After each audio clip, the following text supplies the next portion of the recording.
Hello বন্ধুরা, তোমরা সব কেমন আছো? এই দেখো, আজকে আমি একটা লাঞ্চ থালি রেডি করছি। এইটা অবশ্য আমার চ্যানেলের প্রথম লাঞ্চ থালি। আমার যদি কোথাও কিছু ভুল হয়ে যায় তোমরা আমাকে কমেন্টে প্লিজ জানিও কিন্তু। দেখো, আমি প্রথমেই নিয়ে নিয়েছি ভাত, তারপরে নিয়েছি কচু পাতা।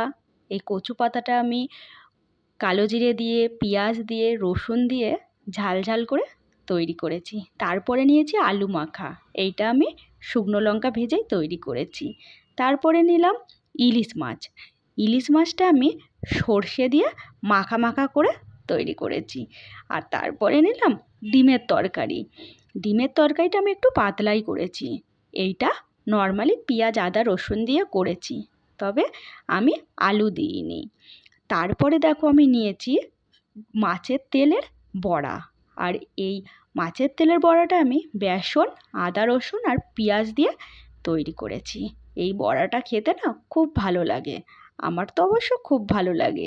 তোমাদের কাদের কাদের ভালো লাগে আমাকে কিন্তু জানিও। তারপরে নিয়েছি চাটনি। চাটনিটা আমি সর্ষে ফোড়ন দিয়েই করেছি। তারপরে নিলাম কাঁচা পেঁয়াজ। দেখো তো কেমন লাগছে লাঞ্চ থালিটা।